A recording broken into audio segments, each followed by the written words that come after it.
Hello and welcome to this ARA webinar with staff from the Conservation Technology Information Center, CTIC, the American Seed Trade Association, ASTA, and the Center for Regenerative Agriculture at the University of Missouri and NCR, SARE, Regional Director of Extension Programs. Today's webinar will focus on the National Cover Crop Survey Report, and the goal of this webinar is to amplify the data collected in the 2025 Cover Crop Survey and open lines of discussion between ag retailers, farmers, and researchers on the benefits of cover crops and their efficacy. This is actually the 8th edition of this survey. My name is Hunter Carpenter, Senior Director of Public Policy with ARA, and I'll introduce our webinar speakers in just a bit. First, I'm going to go over a few things so you know what to expect. First, thank you for taking time to be with us today. Webinars are an important part of the ARA professional development pathway and provide a great opportunity for ARA member companies to help educate their employees.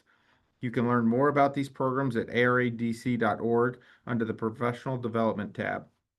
For more information on these programs, go to aradc.org and click on the link. And as usual, questions will be addressed at the end of the presentation, but you can type them into the chat panel or Q&A function at any time. Today's webinar will be recorded, and this will be made available on the member-only section of the ARA website. As a reminder, you can log into the member-only ARA dashboard to access past webinar recordings. And if you do not have an ARA login, you can email info@aradc.org to set one up.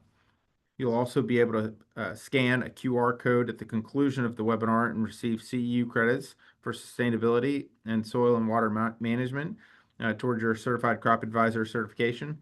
There will also be a QR code to scan to download the full contents of the report. I would like to give a huge thank you to CTIC for agreeing to lead today's webinar. As a board member of CTIC, I have seen firsthand the work that Ryan Heiniger and his team do in sharing powerful stories of conservation with folks across the industry.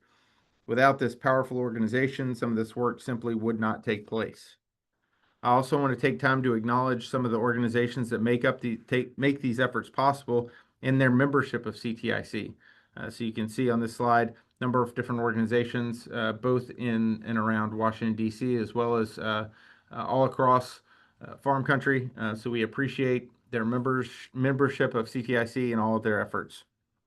I would also like to highlight some of the partners who help make these operations possible through funding, through special grants and in-kind partnerships, including ASTA and the University of Missouri Center for Regenerative Agriculture, both joining us today. So with that out of the way, I'm excited to introduce our speakers, Ryan Heiniger, Executive Director of CTIC, Janae Brady with the American Seed Trade Association, and Rob Myers, Director of the Center for Regenerative Ag at the University of Missouri. And I just want to give them a huge thanks for being with us today. Janae serves as the Vice President of Government Affairs for the American Seed Trade Association, where she leads federal advocacy efforts on behalf of the seed industry. She previously served on staff for Chairman Pat Roberts on the Senate Ag Committee, which advised on policy issues including international trade, ag research, biotechnology, crop protection, and ag defense. Brady successfully led negotiations on trade and research titles during the 2018 Farm Bill reauthorization, and she also represented the chairman during the consultation process for multiple international trade negotiations, including USMCA. She began her career as a high school English teacher, and she grew up working on her family's wheat and sorghum farm located in Kansas. She holds degrees from Kansas State University and the George Washington University. Ryan Heiniger is the Executive Director of the Conservation Technology Information Center, CTIC, a 42-year-old member-based nonprofit focused on accelerating conservation, agriculture practice, and technology adoption. Ryan is a fourth-generation farmer in southeast Iowa on a corn and soybean farm near the Mississippi River and has implemented cover crops, pollinator, and riparian buffer habitat, and other conservation practices. And prior to joining CTIC, Ryan worked for Farm Journal, Ducks Unlimited, Pheasants Forever, and Quails Forever in a number of leadership capacities. Ryan has a bachelor's degree in wildlife biology from Iowa State University. And lastly, Rob Myers is director of the University of Missouri Center for Regenerative Ag and a professor of plant sciences. He also serves as regional director of extension programs for USDA NIFA, North Central Sustainable Agricultural Research and Education, SARE program. Over half of his 140 publications are on the topic of cover crops, including a new cover crop book he released last fall for farmers and farm advisors entitled Cover Crops: Improving Life on the Land. He grew up on a family grain farm in central Illinois and is still involved in management of that family farm today, which is 100% cover cropped. His PhD and master's degrees in agronomy are from the University of Minnesota. Um, with that, I'd also like to add an additional thank you to both Bethany Bedeker at the University of Missouri and the American Soybean Association. And I'll now turn it over to Janae and the rest of the presenters to begin the presentation. Janae? Thank you, Hunter, and good afternoon, everyone. My name is Janae Brady. As Hunter said, I'm the VP of Government Affairs for the American Seed Trade Association. Thank you for joining us today as we release the findings from our 2024-2025 National Cover Crop Survey. I'd like to take a moment to thank SARE and CTIC for their partnership over the years, as well as the many agricultural advisors who have taken the time to share their insights in this report. This longstanding partnership between ASTA, SARE, and CTIC began in 2012, where we saw a need and an opportunity to gather perspectives on the use of cover crops from farmers and crop advisors nationwide. The 2024-2025 report marks the 8th SARE CTIC ASTA National Cover Crop Survey. The survey information from past years has been used by conservation districts, agency personnel, farm suppliers, researchers, and policymakers to guide resources into research, communications, and policy around cover crops. Through the various iterations of the survey, we've been able to glean information from producers and landowners on yield impacts, driving factors in purchasing decisions, and program participation in public and private initiatives. Go ahead to the next slide, please. For years, cover crops have served as a valuable tool for producers in achieving specific environmental and economic goals. Whether you're addressing concerns impacting your operation or seeking the environmental and economic impacts associated with the use of cover crops, the seed industry remains committed to ensuring that farmers and landowners have access to high quality, professionally produced seed to achieve your goals.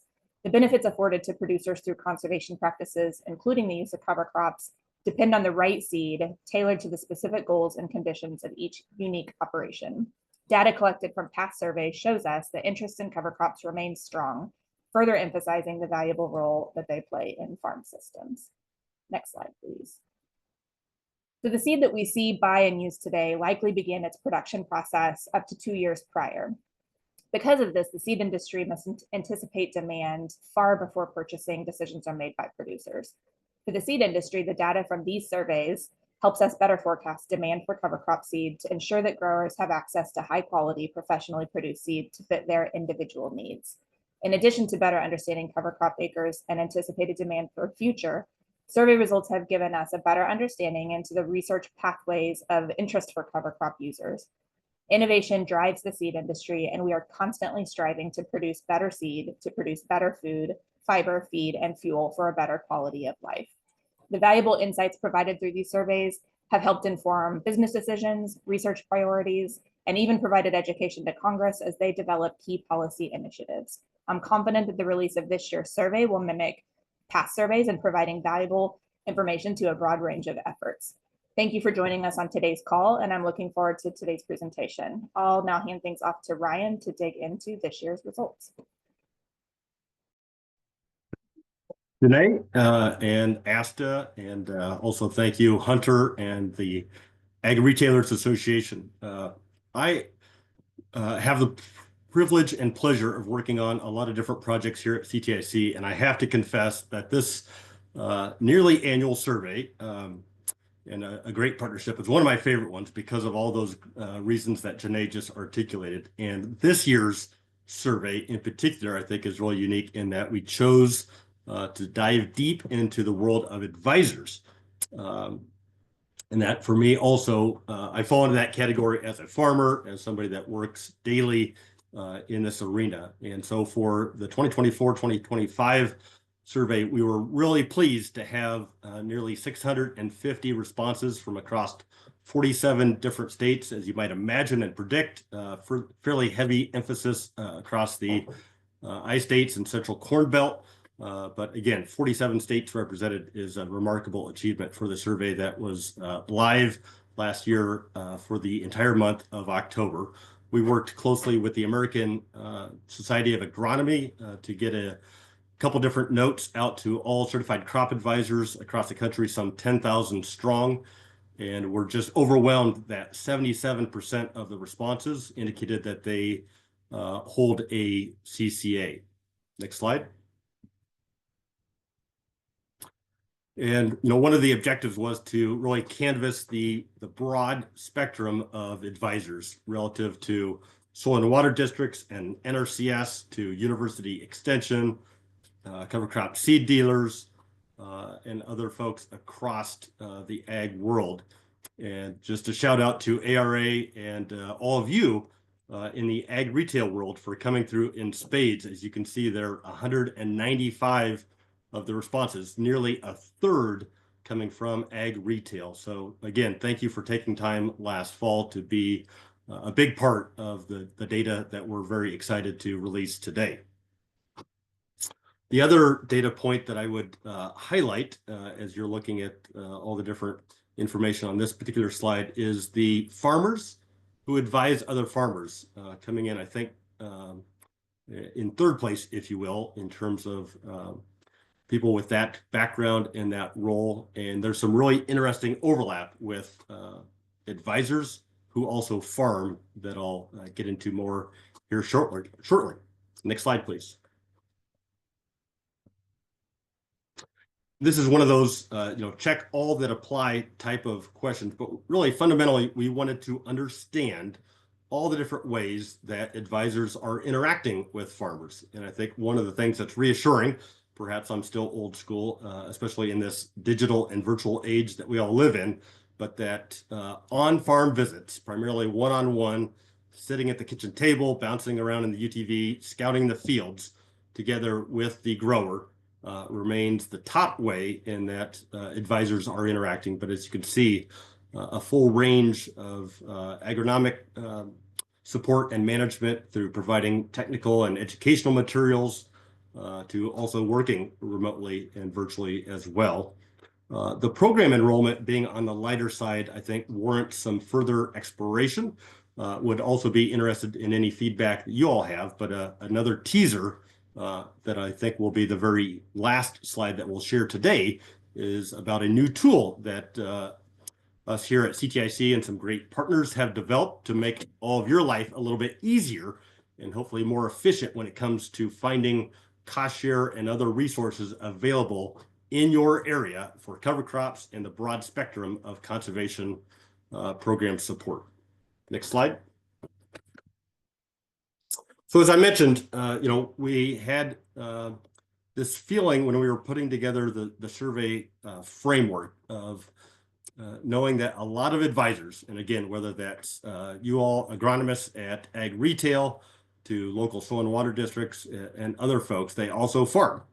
And so we wanted to drill down into that a couple different ways.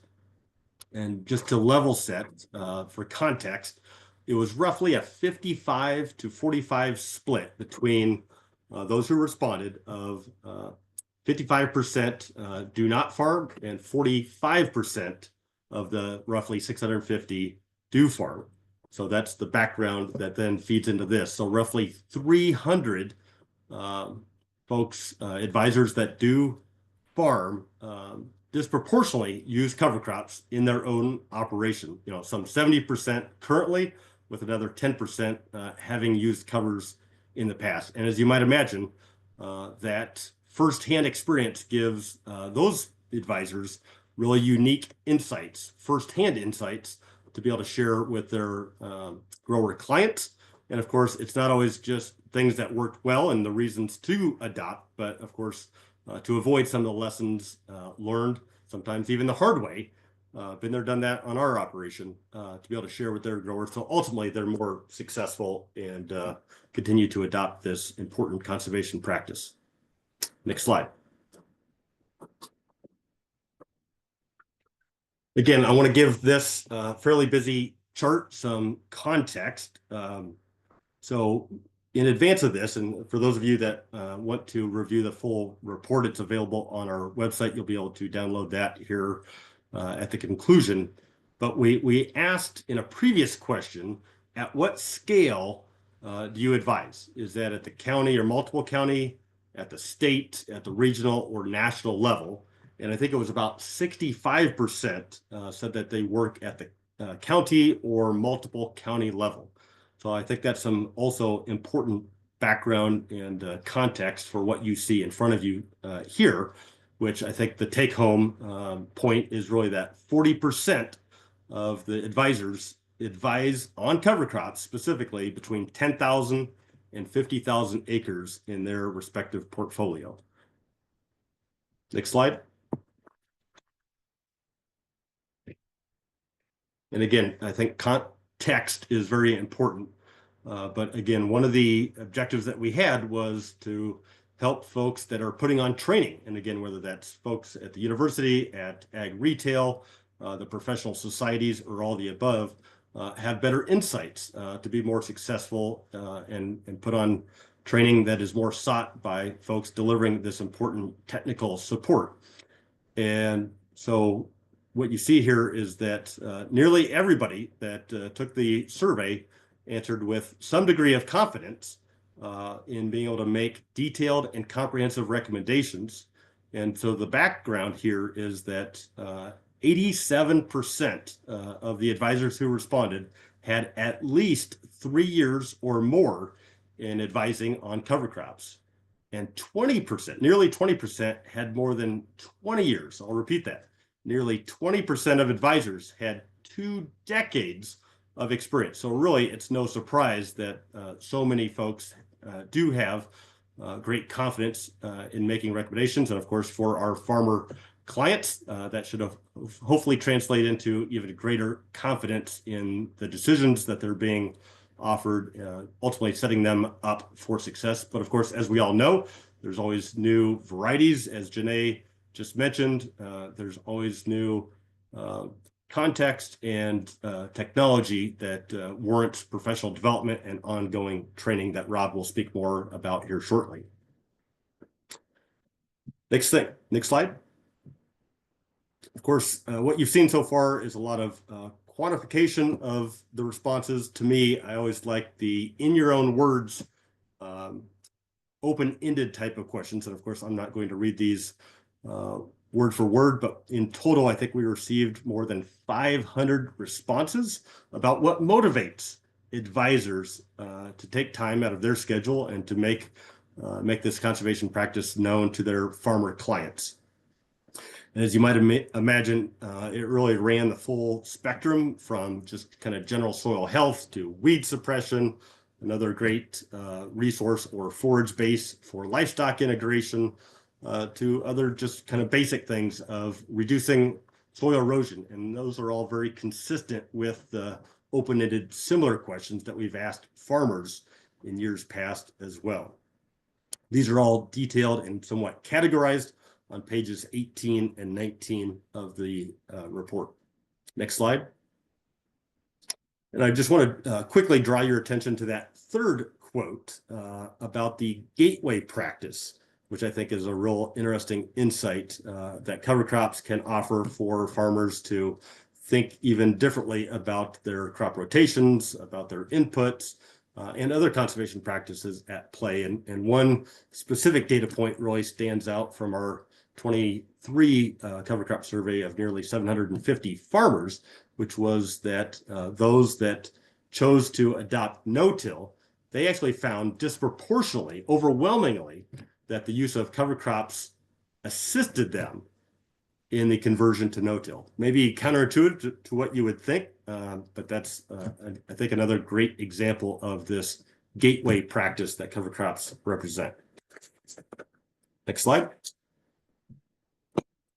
So as I wrap up here, I want to also just circle back to one of the real takeaways of this year's report, in my mind at least, which is this interesting intersection of advisors who farm and use cover crops that I touched on earlier. So this is a little bit busy, so bear with me here. But on the left, again, advisors who farm and use cover crops in their own personal operations. And then on the right, advisors who farm but do not use cover crops. A little bit different in terms of total response categories, as you can see, 207 versus 44, with some really stark differences, I think, when you start to look at the enthusiasm factor is how I'll maybe best describe it or characterize it, which is that 55% of advisors who farm and use cover crops felt that cover crops are a great option for most farmers, and they highly recommend that, compared to only 9% of advisors who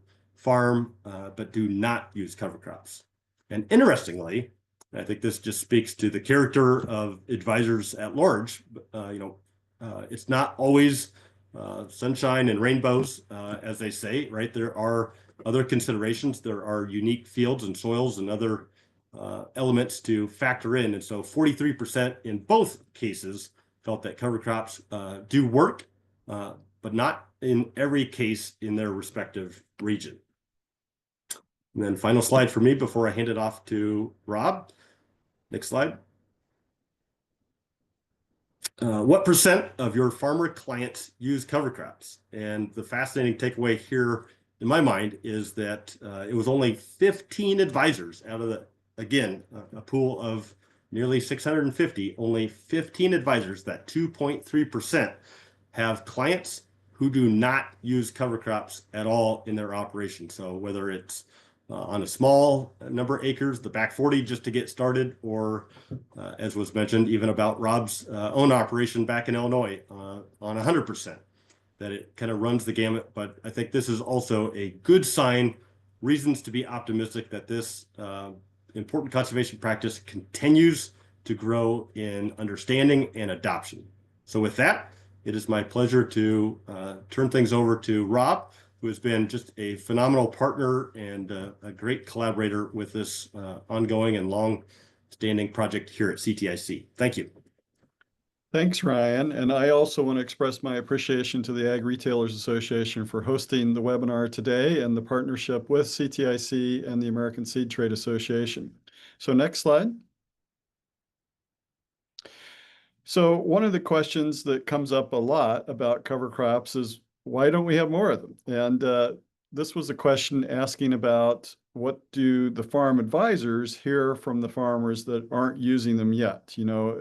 In other words, the majority of their clients. So they did have a lot of farmers they work with who are using cover crops, but also obviously some who are not yet using them.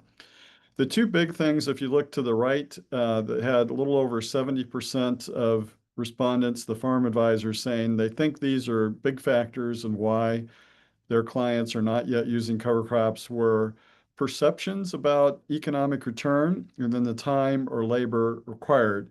I'm going to start with that second point, the time or labor required, because in our other cover crop surveys directly of farmers, both farmers using cover crops and farmers not yet using them, that time and labor is often the top reason farmers not using them cite.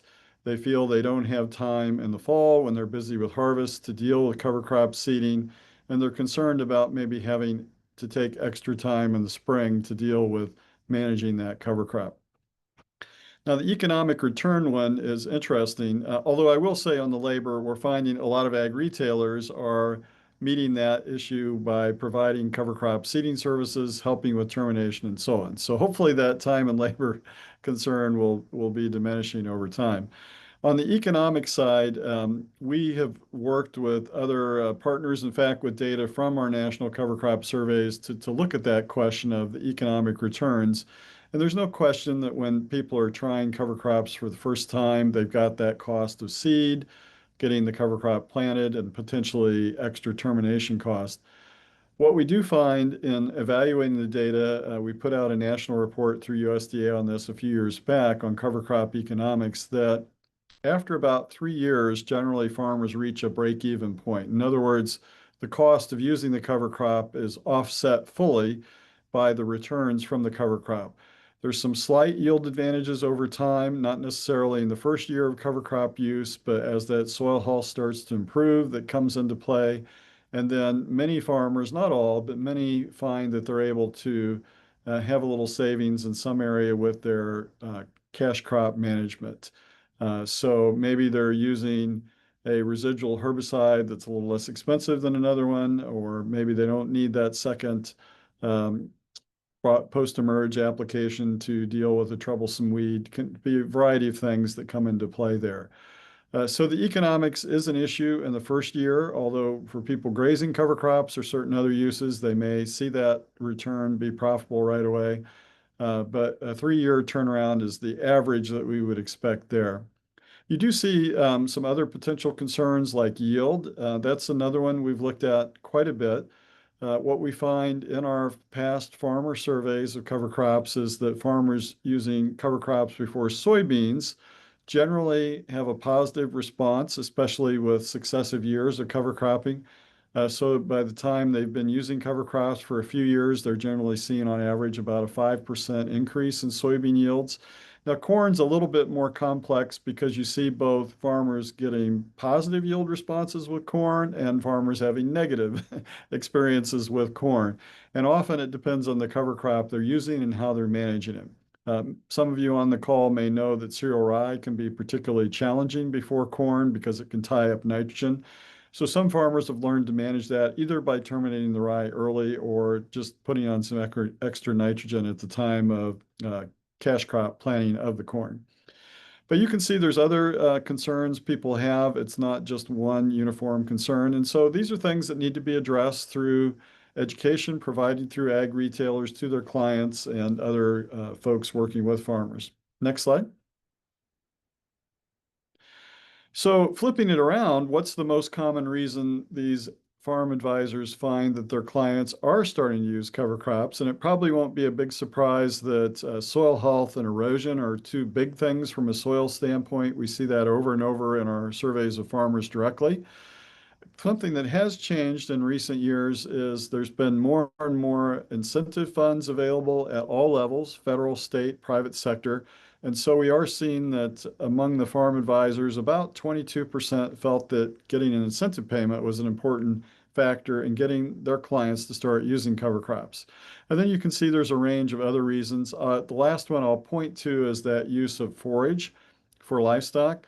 Although that's only noted at 11%, for those that are doing that, it's proving to be quite profitable and something I personally think we're going to see more of. As we've surveyed farmers, we're seeing definite growth in the use of cover crops, both for grazing or other forage use. Next slide. So what are the most common types of incentives? I just said that's becoming an increasingly important factor. Well, no question, nationally, NRCS is the big one. You're probably all well aware that within NRCS, there's 2 key programs that affect cover crop incentives. The biggest and most important being the Environmental Quality Incentive Program in terms of cover crop incentives. Pretty much all states have quite supportive policies in EQIP for cover crops. Payments per acre in the majority of states are over $50 an acre for the cover crop, which easily covers the cost of seeding, and even termination. There are some states that have a little bit lower rate, like Iowa's generally in the 30s, depending on what you're seeding. Some states have a higher rate if you seed more than one cover crop or you're a beginning farmer, for example. State incentives are very important in some states, but not all states have them. But where they are available, like Iowa, Illinois, Missouri, where I'm at, we have major state cover crop incentives, Maryland, Pennsylvania. Those states, it does make a big impact. We had seen a lot of interest in cover crop payments through the Partnerships for Climate Smart Commodities program that USDA launched a couple of years ago. That program has been renamed in the past couple of months as the Advancing Markets for Producers program. And we have seen some of those projects put on hold or terminated, but many of them that were doing cover crops are going forward. I'm personally involved in 2 of those projects that have major cover crop emphases, including Farmers for Soil Health, which CTIC is also a partner on. That has a 20-state coverage where it's totally focused on cover crop incentives for farmers, and that program is being widely used across those 20 states. We have a program in Missouri where we have about 600 farmers doing cover crops through our Advancing Markets for Producers program. So those are important. And then I want to emphasize the role of the private sector. Some of you may be involved with an ag retailer that's engaged with a partner on doing private sector payments, whether it's for soil carbon or regenerative ag or whatever the program may be called. And we're seeing increasingly popularity for those programs, as noted also right below that on the soil carbon type of markets. But many farmers are doing cover crops without any sort of incentive, and we often find that after a few years of getting incentives, farmers are quite happy to continue doing cover crops without any further incentive. Next slide. So what topics did the advisors say they were advising farmers on related to cover crops? Well, number one was selecting the species. You know, when you think about it, if you're a corn or soybean farmer, you've just got two crops to worry about, or maybe you're only growing wheat or just focused on cotton. But when it comes to the world of cover crops, there are literally over 40 species on the market. Many of those are sold through our ag retail partners or through seed companies. And it's a little overwhelming if you're looking at cover crops for the first time. Now, it's true that many people just start simply with cereal rye or maybe something that winter kills like oats or radishes, and those are good starting points. But as the farmers start looking at it and the seed company catalogs, there's a lot to choose from. Some of the farmers love that, but for others, it's like, wow, I don't even know where to start. And so I think that's a key role for our ag retailers, is helping advise farmers on which species are good ones to start in their area. Likewise, there are other management questions like establishment. How should I seed this cover crop? How should I manage termination? And then you can see a variety of other questions. Next slide. When the ag, retail, and farm advisor community is working with farmers, typically there's a few things that rise to the top in terms of benefits that they're communicating about, and soil health, no question, is number one. Farmers are really getting interested in soil health across the United States and how they can improve their own soil health going forward, and of course cover crops are a key tool to do that. I already mentioned reducing erosion as a big factor. I want to point to a couple of these ones that we haven't yet talked about, like improving water infiltration. Where I'm at here in Missouri, we had two really dry summers the last 2 years, so every drop of rain was important. But by the same token, this year we've had a wetter summer. We had 9 inches of rain where I'm at in June alone. And so in both cases, both when it's dry, we want to get that rain to soak into the soil, but also if it's raining a lot, none of us want to see that water running off our fields and carrying away valuable soil, fertilizers, and causing offsite issues. So if we can get the cover crops to help improve that water infiltration, that's key. And there's a lot of great data showing they are very helpful in that regard. The other thing I'll point to is that weed management. I think as we look forward with cover crops in the ag retail community, that cover crops are a key tool in our toolbox, along with many different herbicides, to manage herbicide-resistant weeds. And we could do a whole webinar on that topic, but suffice it to say that we're going to hear more and more about how we can use tools like cereal rye to help manage these weeds in combination with our herbicide tools that are available. Next slide.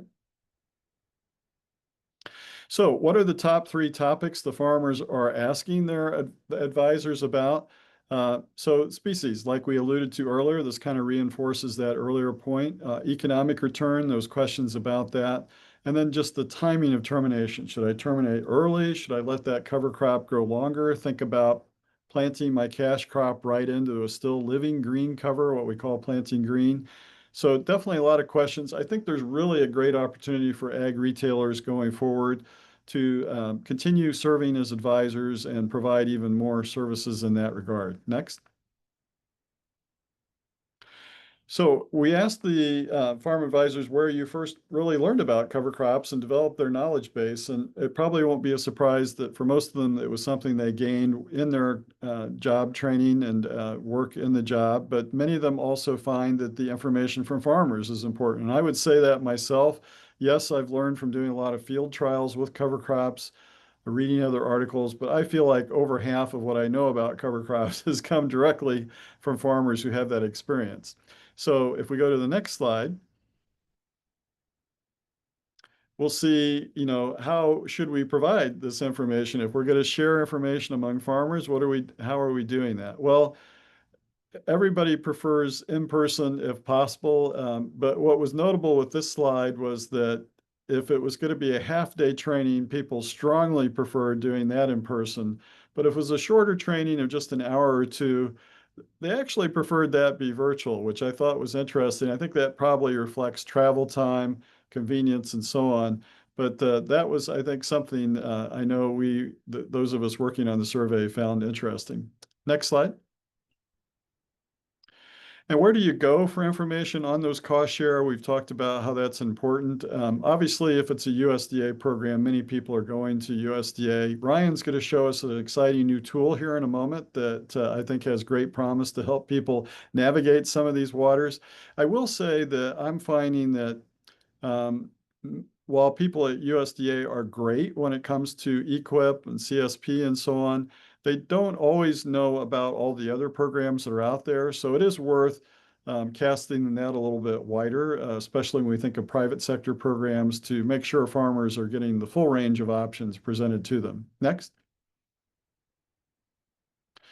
And then in addition to advising, what other strategies are farm advisors using to support their farmers on cover crops?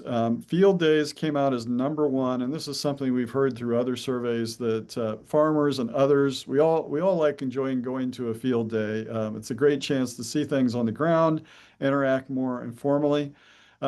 The other thing I would mention, though, is there's becoming an increasing wealth of really good videos. We just did one in Iowa on using a combine to seed cover crops. We've got another one coming out on drone seeding of cover crops. So lots of different good videos that are out there on different management aspects. So be sure to look for some of those resources. Next.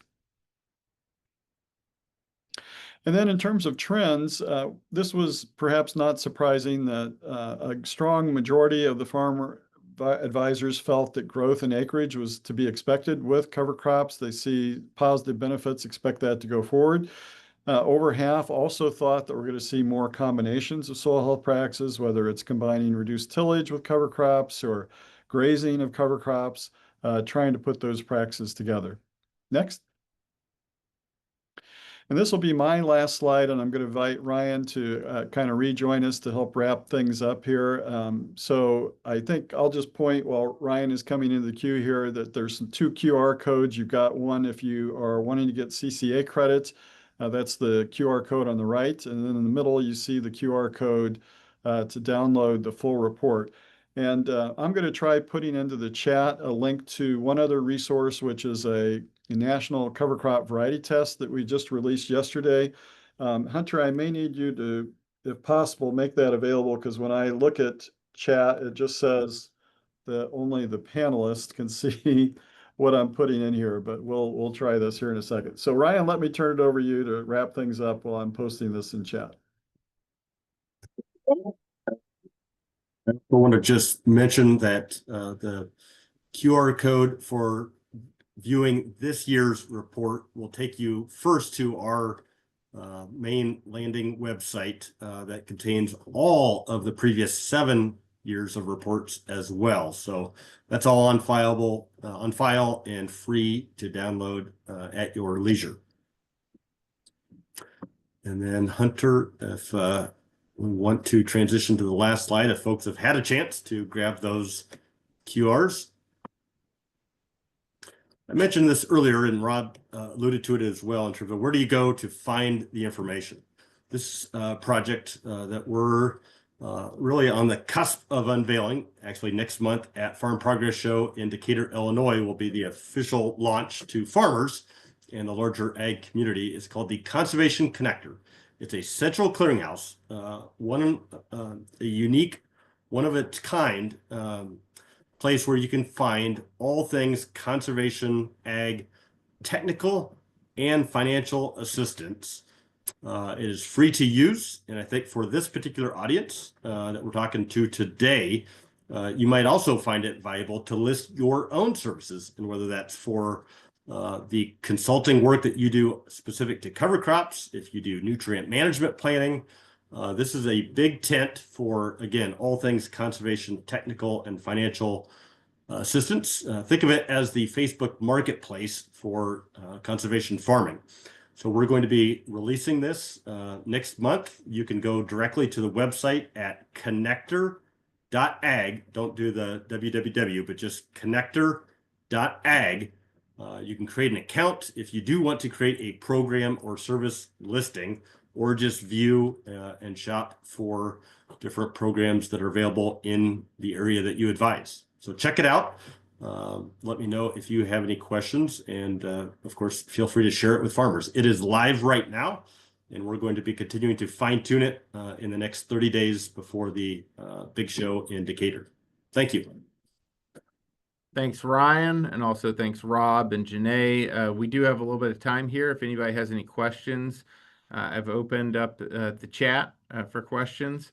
And if anyone is having problems there, please let me know and I can allow you to talk and we can ask questions pretty freely that way. I'm going to go back a slide and make sure those QR codes are up if anybody missed those. So you can both download the full report in the middle and scan the QR code on the right to get your CEUs. Huge thank you to Luther Smith and the folks at the Tri-Societies for approving those CEUs. Always a huge help to get that, and appreciate that. So I will open up the floor for questions.